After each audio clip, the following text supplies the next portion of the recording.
She gave 8 years of her life to a billionaire family. But when a critical document vanished, they destroyed her in seconds. No lawyer. No mercy. Just accusations. She stood alone against wealth and power, facing a rigged trial that seemed impossible to win. Rosa had worked for the Bennett family for almost 8 years. Every morning, she arrived at their grand estate before sunrise, cleaning the marble floors, preparing meals, and making sure every corner of the house was perfect. She was quiet, hardworking, and deeply trusted by everyone who knew her. But more than just a worker, Rosa had become something special to little Noah, the Bennett family's young son. Noah was 7 years old, and he loved Rosa with all his heart. After his mother passed away 3 years ago, Rosa had been the one who held him when he cried, who told him bedtime stories, and who made him feel safe. To Noah, Rosa wasn't just the housekeeper. She was his second mother, the person who filled the empty space in his life with warmth and love. Noah's father, Robert Bennett, was a busy businessman who traveled often. He was a good man but distant, still grieving his wife and trying to hold everything together. The real authority in the house belonged to his mother, Victoria Bennett, a cold and controlling woman who had raised Robert alone and believed she knew what was best for everyone. Victoria had never liked Rosa, though she never said it openly. She watched the way Noah clung to Rosa, the way he laughed with her, and it bothered her. In Victoria's eyes, Rosa was just a servant, and servants should never become family. One afternoon, everything changed. An important document went missing from Robert's private study. It was a confidential contract worth millions, papers that could destroy the family business if they fell into the wrong hands. When Robert discovered it was gone, panic spread through the house. Victoria wasted no time. She immediately pointed her finger at Rosa. "She's the only outsider here," Victoria said firmly. "It has to be her. She probably took it to sell information to our competitors." Rosa stood frozen in shock. "I would never do that," she whispered, her voice trembling. "Please, let me help you look for it. Maybe it was misplaced." But Victoria wouldn't listen. She had already made up her mind. She went to Robert and filled his head with suspicion, reminding him that Rosa was poor and might have needed money. Robert, though uncertain, felt pressured by his mother's confidence. He had always trusted her judgment, and now doubt crept into his mind. Without any real proof, Robert told Rosa she had to leave. The words hit her like a punch to the chest. After 8 years of loyalty, after caring for Noah like her own child, they believed she was a thief. The police were called. Rosa was escorted out of the house in tears while neighbors watched from their windows, whispering and judging. At the station, officers questioned her for hours, treating her like a criminal even though they had no evidence. Rosa had no lawyer, no money, and no one to defend her. She was allowed to go home, but the damage was already done. News spread fast. Within days, everyone in the community was talking about Rosa, the housekeeper who stole from the Bennett family. Her name became associated with betrayal and theft. People she had known for years stopped greeting her on the street. Former friends avoided her calls. Rosa felt completely alone. The worst part wasn't the accusation or even the public shame. It was losing Noah. She missed his bright smile, his endless questions, his warm hugs. She had raised him with love, and now she didn't know if she would ever see him again. At night, Rosa cried herself to sleep, wondering how her entire life had collapsed in just one day. A court summons arrived in the mail. Rosa was being formally charged with theft. She had never been to court before and didn't understand the legal system. She couldn't afford a lawyer and felt completely powerless. Everyone she reached out to was too afraid to help. The Bennett family was wealthy and influential, and no one wanted to stand against them. Rosa walked through her days in a fog of despair. She barely ate, barely slept. Every time she closed her eyes, she saw Victoria's cold stare and Robert's disappointed face. She replayed that day over and over, searching for what she could have done differently, but there was nothing. She was innocent, yet the world had already decided she was guilty. Then one evening, Rosa heard a soft knock on her door. When she opened it, her heart nearly broke. It was Noah. He had run away from the estate to find her. The moment he saw Rosa, he threw his arms around her waist and started crying. "I don't believe them," Noah said through his tears. "I know you didn't do it. I miss you so much." Rosa held him tightly, crying too. She hadn't expected to see him again. Noah pulled out a folded piece of paper from his pocket, a drawing he had made of the two of them holding hands under a bright sun. That simple gesture gave Rosa a strength she thought she had lost. Even though she had been betrayed, humiliated, and abandoned, Noah still believed in her. His love reminded her that she wasn't alone, and it gave her the courage to keep fighting. Rosa knew the battle ahead would be hard, but for Noah, she would face it with everything she had. The trial was approaching, and Rosa was determined to prove her innocence, no matter what it took.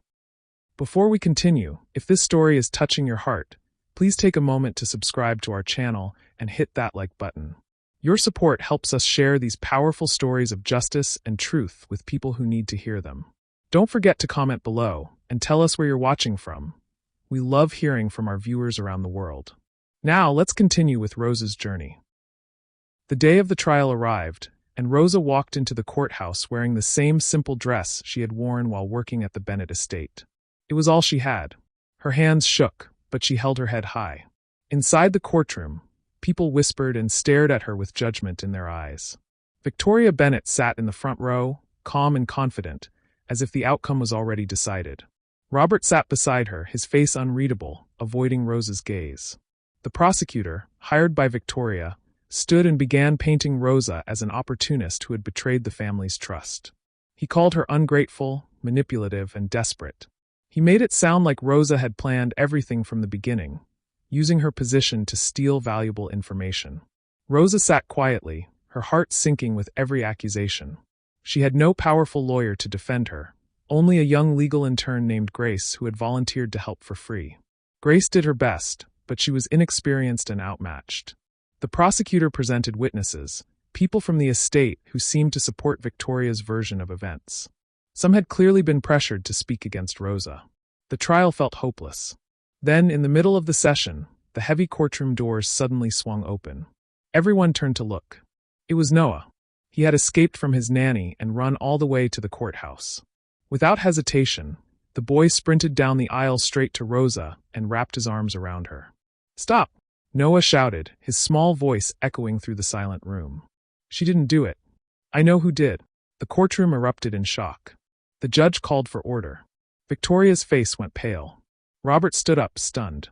Grace quickly asked the judge to let Noah speak. After a moment of hesitation, the judge agreed. Noah took a deep breath and began to tell his story. He explained that one night, he had woken up to get water and saw his grandmother Victoria in his father's study. She was holding the missing document and hiding it inside a locked drawer in her own office.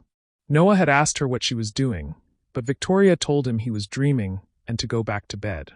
"I wasn't dreaming," Noah said firmly. "I saw her, and I heard her say Rosa would be easy to blame." The courtroom fell completely silent. Victoria tried to speak, but her voice faltered. The prosecutor attempted to dismiss Noah's testimony, saying children often confuse dreams with reality.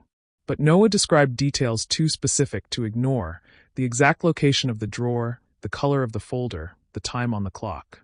Grace immediately requested an investigation. The judge ordered officers to search Victoria's office. Within hours, they returned with the document, found exactly where Noah said it would be, hidden in Victoria's locked drawer. The truth was undeniable. Victoria had stolen the document herself and framed Rosa. She had done it out of jealousy and fear, afraid that Rosa was becoming too important to Noah and to the family. Victoria couldn't stand losing control, so she had destroyed an innocent woman's life to protect her position. Rosa sat in stunned silence, tears streaming down her face. For the first time in months, they were tears of relief. The judge declared Rosa innocent of all charges and ordered an investigation into Victoria's actions. The media exploded with the story. Headlines that once called Rosa a thief now called her a victim of injustice. People who had turned their backs on her began apologizing, though Rosa didn't care about their opinions anymore. All that mattered was that Noah had saved her with his courage and honesty. Robert approached Rosa after the trial, his eyes filled with shame. "I'm so sorry," he said quietly. "I should have believed you. I should have protected you." Rosa looked at him and nodded. She didn't have anger left in her heart, only exhaustion and gratitude that the truth had finally won. Victoria faced her own trial and was sentenced to house arrest and a heavy fine. Her reputation was destroyed, and she lost all control over the Bennett fortune. Robert took over the family business and vowed to lead it with integrity and fairness. Robert offered Rosa her job back, but she gently declined. Instead, he proposed something better: a foundation to help women who had been falsely accused, just like her. Rosa would run it, not as a servant, but as its director. Rosa accepted. It felt right. She could turn her pain into purpose, helping others who had no voice. Grace joined her as the foundation's lead lawyer, and together they built something beautiful from the ashes of injustice. Noah spent as much time with Rosa as possible. He told her once, with pure innocence, "You're my real mom in my heart." Rosa hugged him tightly and promised she would always be there for him. Months passed. Rosa's life transformed. She was no longer cleaning floors or living in fear.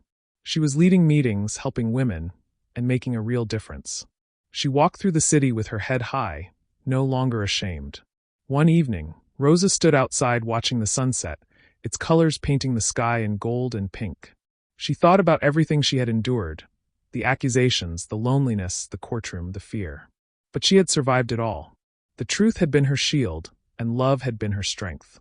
Noah's courage had changed everything, and now Rosa had her life back, not the life she had before, but something even better. Rosa smiled as the sun dipped below the horizon. She was free. She was respected. She was home. And in her heart, she knew that justice, no matter how long it takes, always finds its way to the light. Thank you so much for watching Rosa's incredible journey from beginning to end. If this story moved you, please subscribe to our channel so you never miss another powerful tale of courage and justice. Hit that like button to help this video reach others who need inspiration today. And please comment below and let us know where you're watching from, whether you're in Lagos, London, New York, or anywhere else in the world. Your support means everything. Share this story with someone who needs to hear it. Until next time, keep believing in truth, keep standing up for justice, and remember, your voice matters.